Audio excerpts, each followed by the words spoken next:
We've tapped into here. We've run the hose along through here, out the bottom here, up into this. It travels in this direction, so it goes back out through this one-way check valve, underneath here, runs along the bottom of the car, out and up there.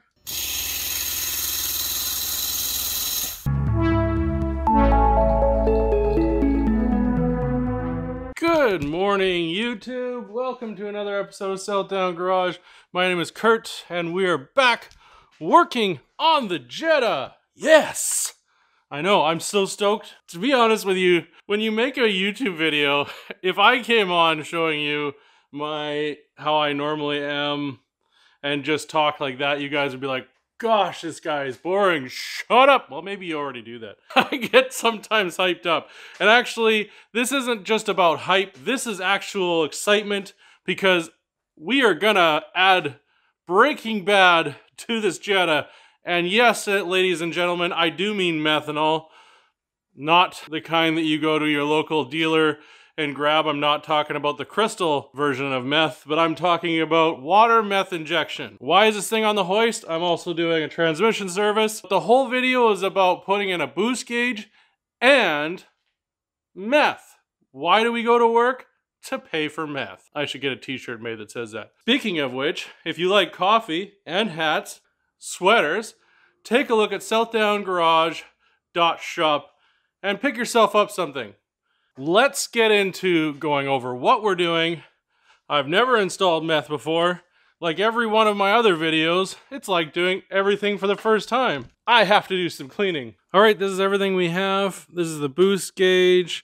This is the holders for the two gauges because we also have this gauge for the Snowperformance kit. Comes with the little bottle. Hopefully that's enough for us. It comes with a lot of hose, but we're going to focus on putting all of this under the hood because of the sound system. We do not want methanol in the trunk. Methanol and electricity equal, you get the idea. So I had to go and print the instructions. They're on their website. I will throw a link in the description so you guys can do this. I know there's not a lot of DIY stuff when it comes to methanol, so I want to try to do as much as I can, and I'm going to force myself to do as much as I can so that you guys can see exactly what I'm doing. So basically what it says we need for this job, we need flathead screwdriver, power drill, razor blade, crimping, stripping tools, blue butts, fuse taps, soldering supplies. Soldering is probably the best. I'm definitely not going to be using anything that splices wires. If I need to splice a wire, I'm just going to cut it. You can use a 16 gauge wire. It says open end wrench and socket set, 1/4 inch / 27 NPT tap, depending on the install, which we will be needing that because we're going to be tapping into the factory charge pipes. So we're going to definitely need that. We have the boost already in there, so we'll go from there. All right, so we're in the bumper. You're like, whoa, whoa, whoa, whoa, whoa, Kurt, what the heck just happened? The whole bumper had to come off. Yep. So basically, I was trying to find a place for this. I've been fighting the easy notion because everybody's gonna like be pounding in the comments. Why don't you just drill into your coolant reservoir? Okay, you win. I have nowhere to put that bottle. I'm not gonna put it in the trunk. So we're just gonna drill into the bottom of this tank here. Run a line along the bottom here to this bracket, and you're like, wow, there's a lot of holes in here. There's specifically for that reason. The pump is mounted on the back side, so I want to be able to take this thing off if I ever have to. You see that right there? So you've got the pump like that. So one of the things we have to do, mount the bracket first, and then we have to mount the pump. And once we do that, then life is good. And then we can just run the hoses in, run the other hose out, and there's our charge pipe right there. And then we somehow have to get at that somewhere near the throttle body. So I haven't figured that part out. Later Kurt problems. We've made enough room so I can get a ratchet socket in here. Oh, look at that. Oh, it just fits. And then I'm going to hate my life later when I'm trying to put it in. I'm like, it's not working. So, yeah, I mean, I feel clever. That doesn't mean anything. So, Randy, if you're watching this, you're going to be like, Kurt, finally you listened. So what we're going to do is we're going to drill into this part of the tank. We're right near the bottom. I could drill further up, but that would mean I would lose METH. I mean, come on now. The whole tank's there. Why would I go and do something silly like that? So that's what we're going to do. We're going to drill into here. And to do that, we need a 37/64 drill bit. And we need a 3/8 NPT tap to make this happen. We've got the line for the METH injection. And we also have wire loom to wrap this with so it doesn't rub through, or at least slows it down. We've already drained a fair bit of the fluid out of here, and we're just going to get a steady stream coming right out. We're going to get a pilot hole started. I'm just going to use a 1/4" drill bit, drive the hole. Hopefully I get it right. If I don't, let's not say that. Okay, I'm just going to go ahead and start drilling.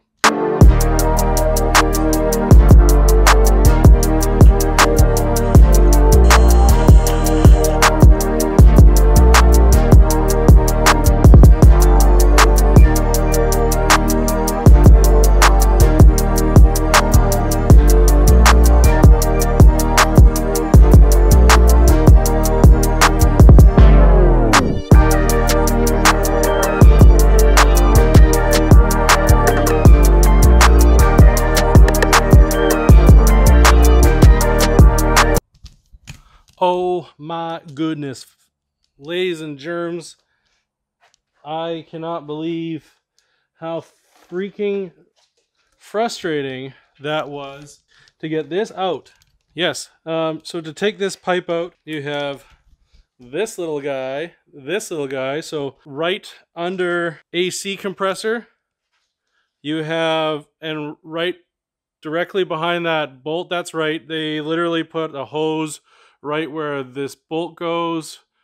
I can't believe you would do that. And then they put one into the front of the engine. That was awesome. In order for me to take this charge pipe out without breaking anything, I had to literally unbolt the AC compressor. Ah, man, what a flippin' nightmare. Anyways, as you saw, we drill and tapped this tube right here.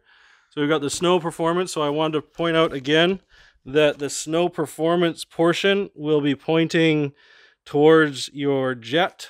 And just in case you're asking me, like, Kurt, what end does the jet go in? You want to make sure the filter is on the non-squirty side.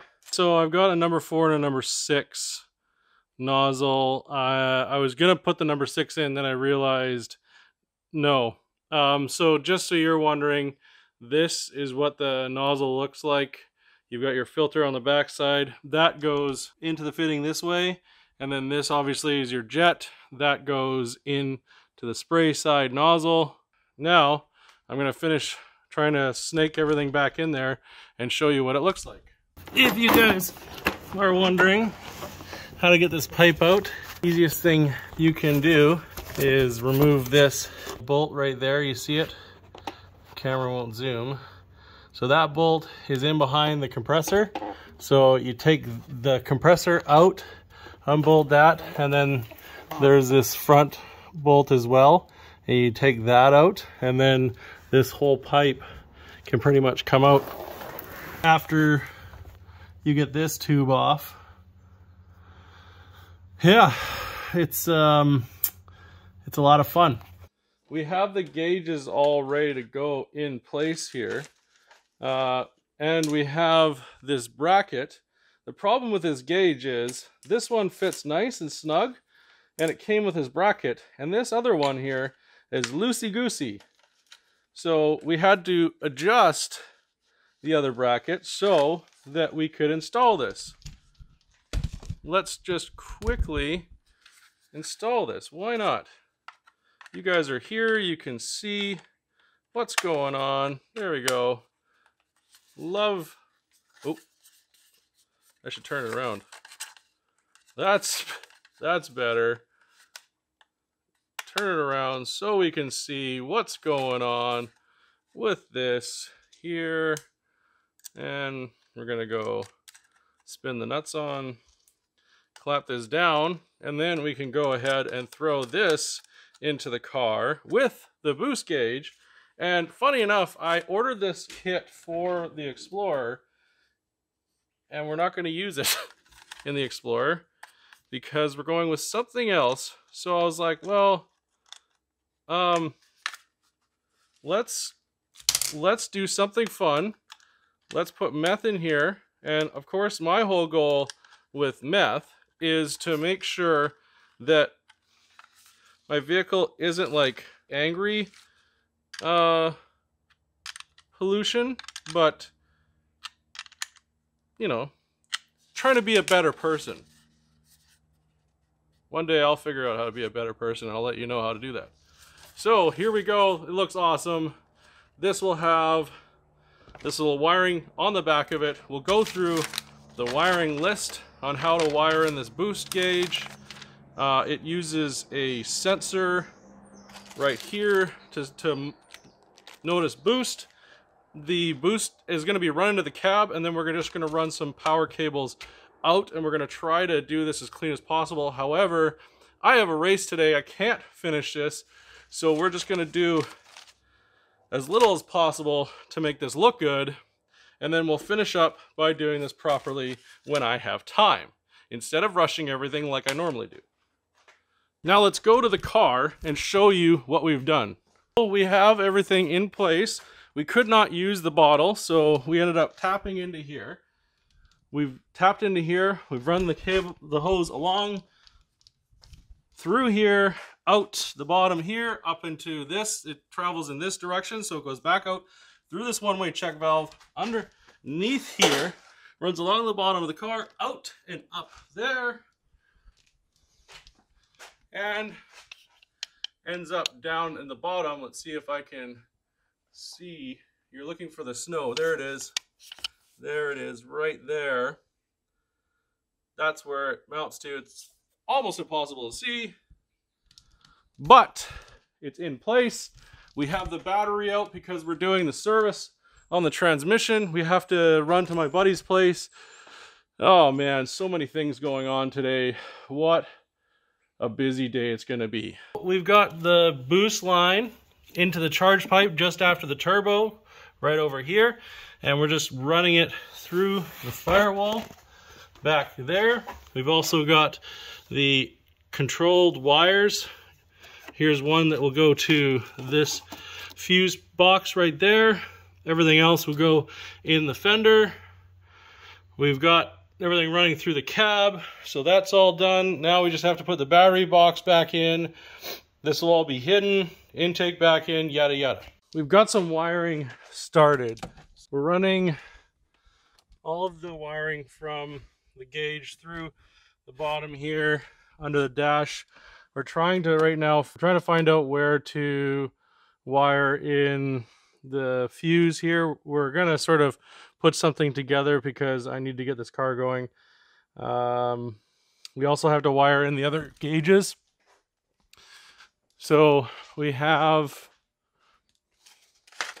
this electrical diagram for the Snowperformance. The one I was using before was actually for a stage 1, so it's not going to help us. So we need to know where to wire everything in, which is good because we also have a purple wire that goes to the sensor on the tank to tell us when we've got low fluid. That I think is a ground. I don't know if we can tap into the stock one or not for this gauge. So down the road, I may wire this in properly. Right now, we're just going to use the factory system. I'm sure that warning light will do something in the cab. And then we've got this Pro Sport Boost Performance gauge.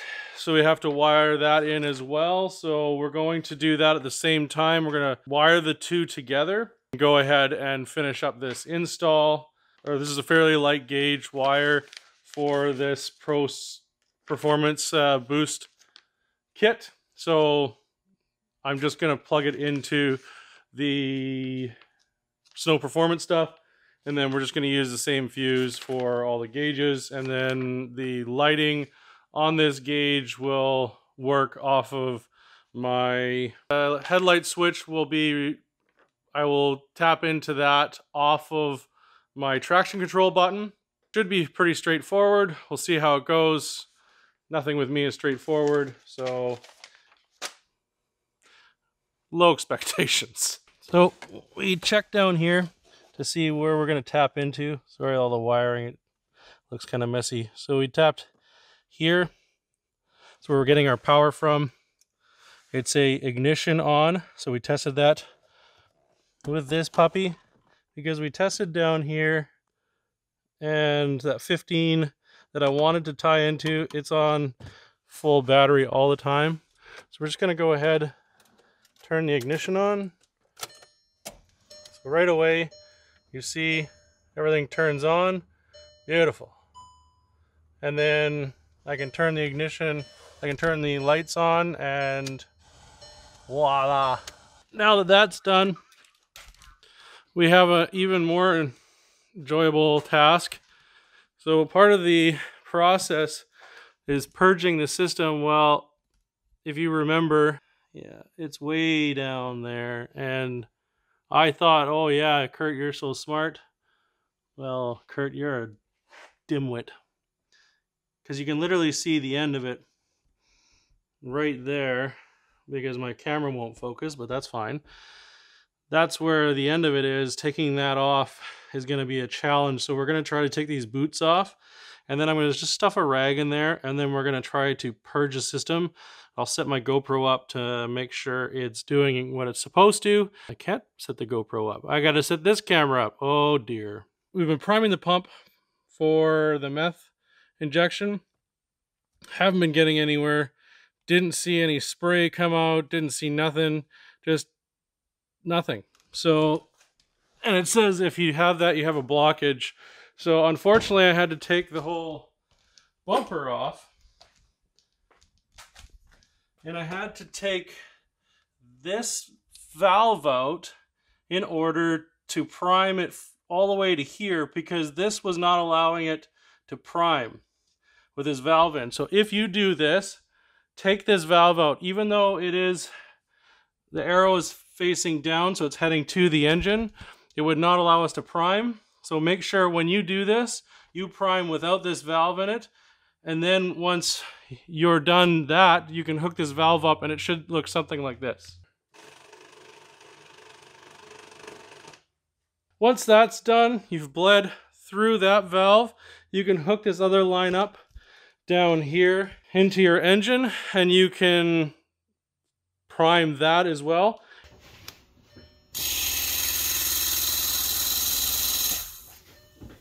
It's probably a good idea, unlike what I did, to prime your system when you have this pipe off your engine. Doing it now means you have to hope for the best that you don't, because I've got a sensor right below it, you want to damage that. So what I'm going to do before I put everything back together is I'll fire this thing up with the charge pipe off, just to blow out any remnants of METH or the washer fluid in this case. And then we'll go ahead and put everything back together. Now I can put all the bumper back on. We can finish setting up the gauge. After figuring out that I didn't have my boost working, then trying to start the vehicle, it wouldn't start. Then finding out my gauges were disconnected, to finding out I had a pinched boost pressure line. Let's finally try this and see if we can get something out of this. Oh, hey, that's working. There we go. And we've got reading here. That's good. Reading there. All right, let's go for a rip. I had to make a quick stop here to go get some footage for a short that I'm trying to put out today, which is not the same day you're gonna see this video. And yeah, that's my life in a nutshell. Hopefully you guys are enjoying what I'm doing. Now, unfortunately, we are almost out of fuel, and this is right after a long weekend. So gas prices skyrocketed 20 cents a liter, 25 in some cases. In order for you to do this setup yourself, you're gonna have to find a dyno to go to. So I'm gonna basically just go over a couple things. You have to set in your start time for your METH injection and your time for full injection. And what I read is a little bit different than what we can do. So we have to be able to make sure that our start time is low enough, high enough that it's not going to bog the car down, but low enough where we're going to actually see the power, and then have the full 100% set at the specific time where it's going to be the most utilized, and also not too low either. So it's all a very balancing act. I did try to set it up. I will show you my setup, what it was first before going to the dyno, and then in the next video we'll talk about what it actually was set up after going to the dyno.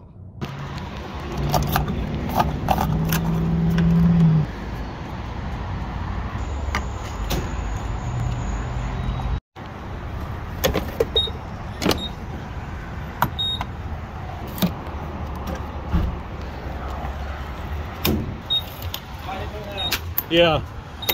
Right, so we're about to head onto the freeway and test it for the first time for you guys. It's all dialed in right now, so like I said, I'll show you how to do that in the next video, but just give you a little bit of perspective. And I'm gonna let this guy in front of me go, and then I'm gonna punch it and go for it. In a following video, I'll show you the actual draggy difference. Well, let's go. That's it, baby.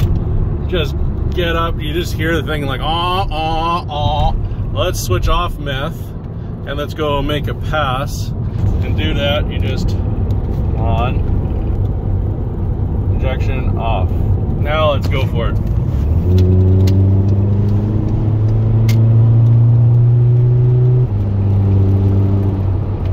Doesn't feel as peppy with the METH turned off. So we were able to find a gas station that wasn't charging an arm and a leg for fuel. It was $1.75 a liter. But what you want to do with these things is you want to make sure that you put in some sort of a fuel additive if you're running the CP4 pumps. I talked to Tunezilla and asked them about the exploding pumps, and they said for Canada it's not a big deal. For the States, in areas they have some pretty harsh fuel, and those can cause some issues. So for me, the CP4 pump is fine for now. I asked them about upgrading to the stage 4 turbo, and they said I don't need one at this time. They said if I go beyond stage 4, then I'm gonna need one. And after I go beyond stage 4, there is no stages, it's just more power. So I hope you guys like this video.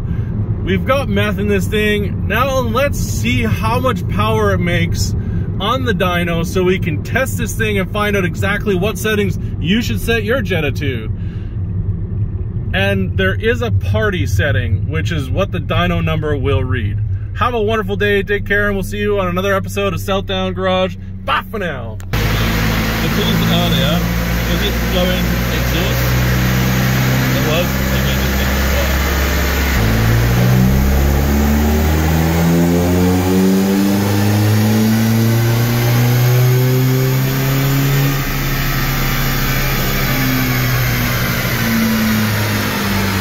That looks like a lot. Did you see that?